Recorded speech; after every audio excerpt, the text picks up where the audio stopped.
With Radio Algeria International, you will not miss a single major political or economic event.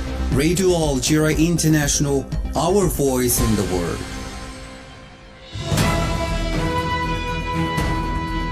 This is the English service of Radio Algeria International. It's time for the news. In today's top stories on International Labour Day, the President of the Republic, Abdelmajid Tebboune, recalled his determination to continue consolidating the gains made for the benefit of Algerian workers. Algeria and Ghana have underlined the importance of establishing defense cooperation given the current threats of terrorism and violent extremism. UN Secretary-General Antonio Guterres has said that he was appalled by the increasingly catastrophic situation in the Sudanese state of North Darfur as deadly attacks continued against al-Fashir.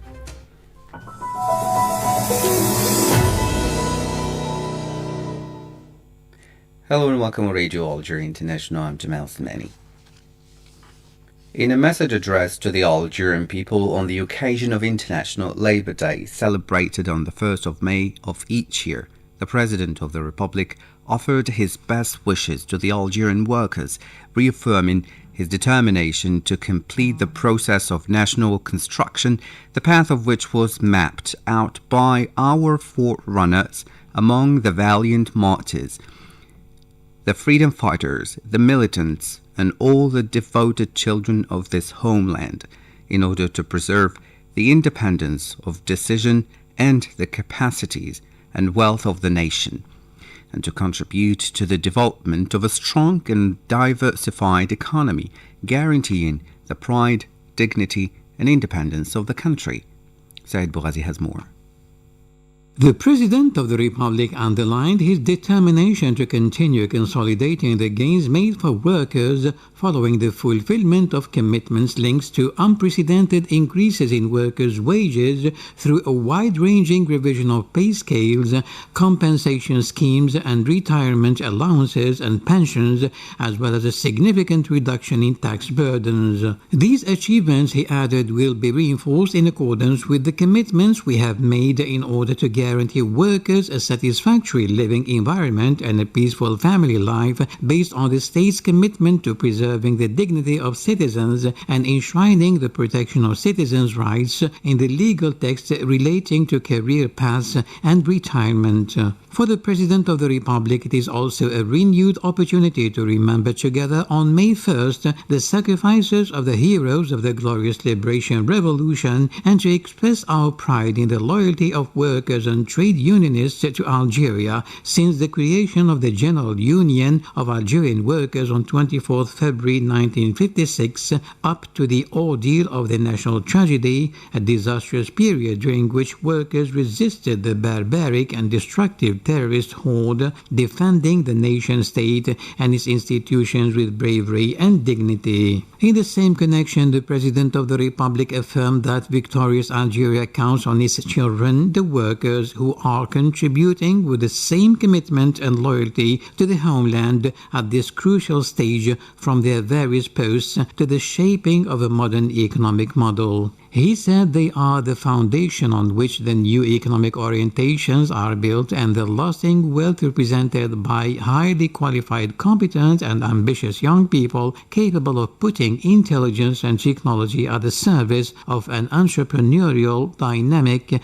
like that which stimulates economic activity in emerging countries. The President of the Republic concluded his message by extending his greetings to this generation of young people determined to seize opportunities for success through their creative initiatives, reiterating his boundless encouragement and hailing in them the desire for challenge and renewal that underpins the country's economic capacities.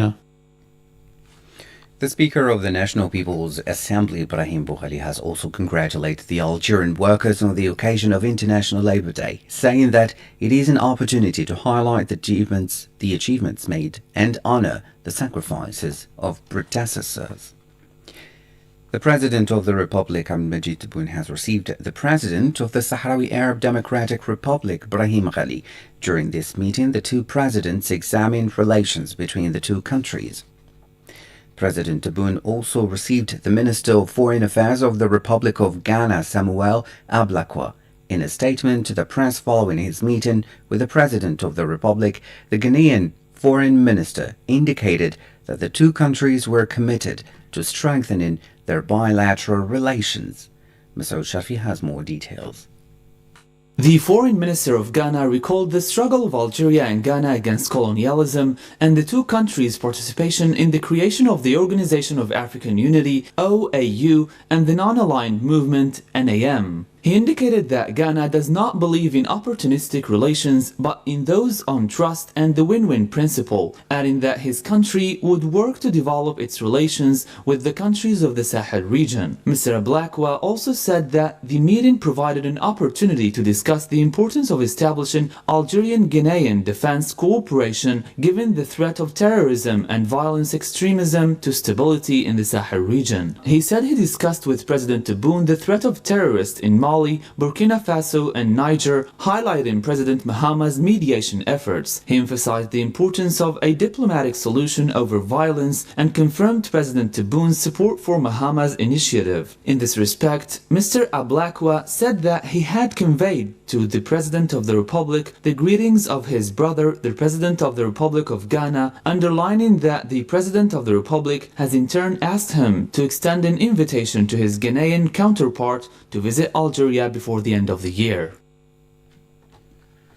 The visiting Ghanaian minister was also received by the Minister of State in charge of Foreign Affairs and the National Community Abroad and African Affairs, Ahmed Attaf. The meeting was an opportunity to review the various aspects and dimensions of the historic and privileged relations between Algeria and Ghana and to examine ways of giving them a new impetus, notably in the economic sphere, in line with the potential of the two countries and in response to their shared aspirations of development. You're still listening to Radio Algeria International. On the fourth day of hearings at the International Court of Justice in The Hague, Maldives, Mexico, Namibia and Norway urged the court to rule against Israel's occupation of Palestinian territories, citing violations of international law and Palestinian rights. The sessions focus on Israel's obligations toward UN activities, international organizations, and other states in the Palestinian occupied territories. Namibia's representative at the ICJ hearings, Deputy Permanent Representative Mr. Usham Oshona, said the Maldives stressed the importance of humanitarian aid in Palestinian territories and expressed concern over Israel's efforts to dismantle UNRWA, calling it part of a broader disregard for international law. Maldives has consistently spoken out on the need to ensure the delivery of humanitarian assistance in the occupied Palestinian territory. UNRWA is the body widely recognized as the backbone and the beating heart of that assistance.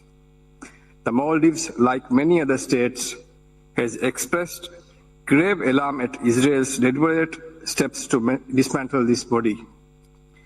In its written statement, the Maldives has highlighted the numerous ways in which Israel has interfered with UNRWA's activities. These actions are not isolated incidents. They form part of a broader pattern of Israel disregarding international law. In the same context, the ambassador of Mexico to the Netherlands, Carmen Moreno, said that Mexico stressed the importance of the court's opinion on Israel's policy amid a growing humanitarian crisis and rising restrictions on international aid. Mexico highlights the court's advisory opinion on the legal consequences arising from the policies and practices of Israel in the occupied Palestinian territory, where it confirmed the relevance of its opinion for the General Assembly.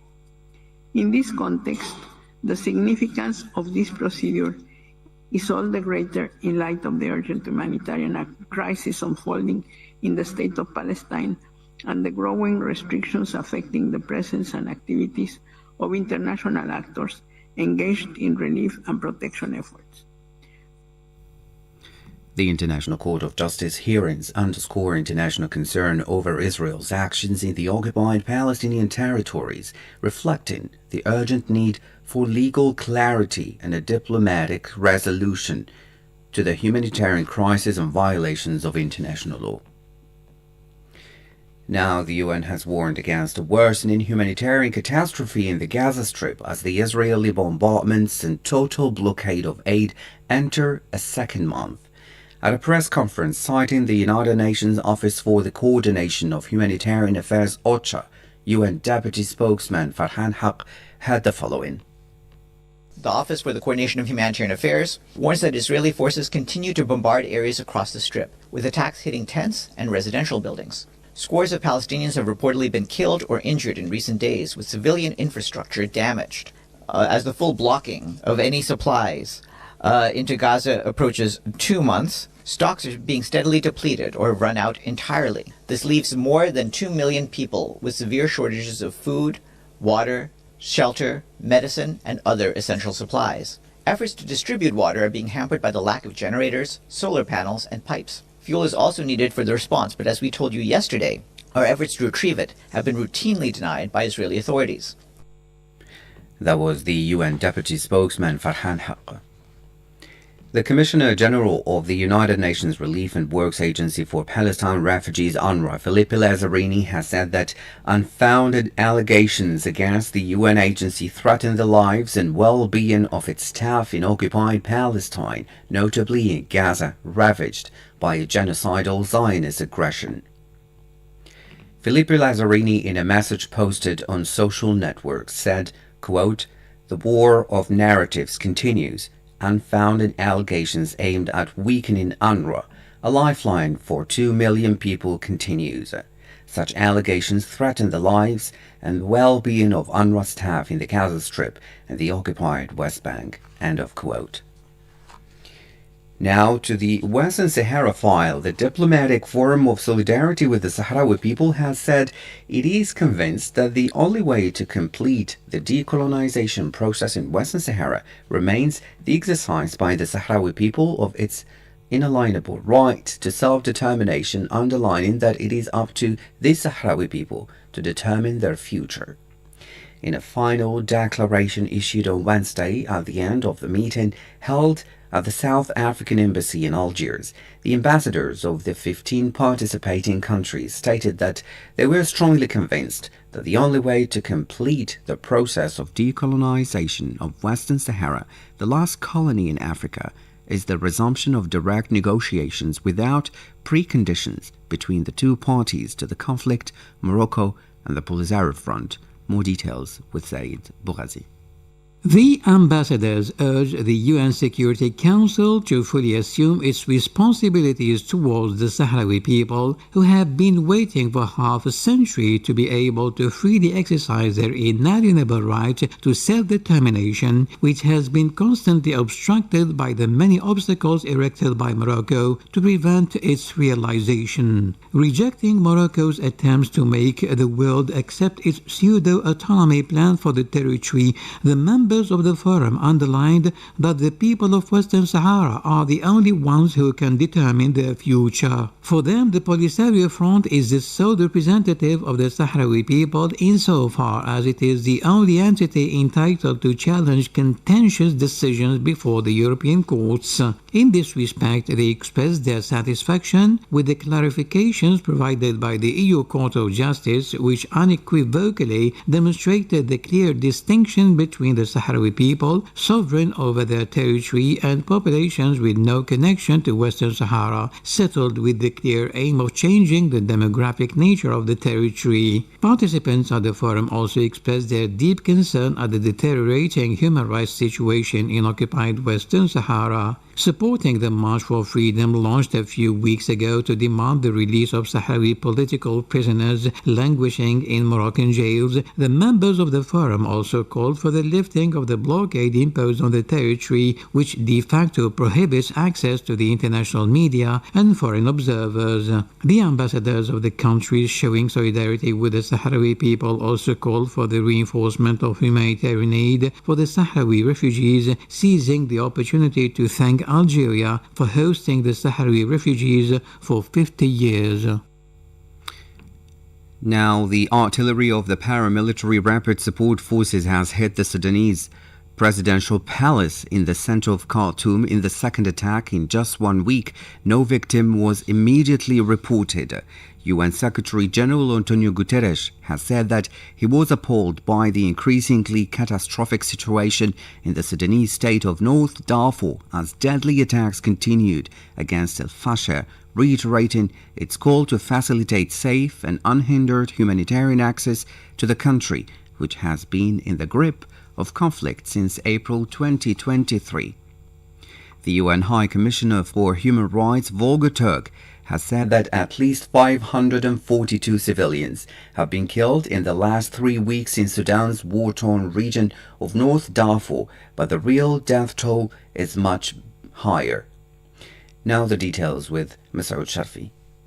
Mr. Turk said in a statement that the horror of what is happening in Sudan knows no bounds, adding that just 3 days ago, the Rapid Support Forces launched coordinated attacks from several directions on the besieged town of Al-Fasher and the Abu Shouk camp, killing at least 40 civilians. In an urgent appeal, the UN official said everything must be done to protect civilians trapped in terrible conditions in and around Al-Fasher. Mr. Turk also described as extremely shocking the summary executions of dozens of people in recent weeks in the region around the capital Khartoum. Horrific videos circulating on social networks show at least 30 men in civilian clothes arrested and executed by armed men in uniforms of the paramilitary Rapid Support Forces in As-Salha, South Omdurman. Mr. Turk said in a later video, a commander of the Rapid Support Forces admitted to the killings. He also said that he altered the leaders of both sides to the catastrophic human rights consequences of this conflict, stressing that these painful consequences are a daily reality for millions of Sudanese and it is high time for this conflict to end.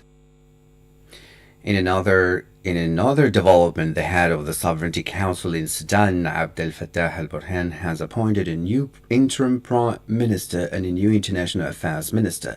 The prime minister's position was vacant since the resignation of the civil leader Abdullah Hamdok in January 2022. This is Radio Algeria International. Stay tuned.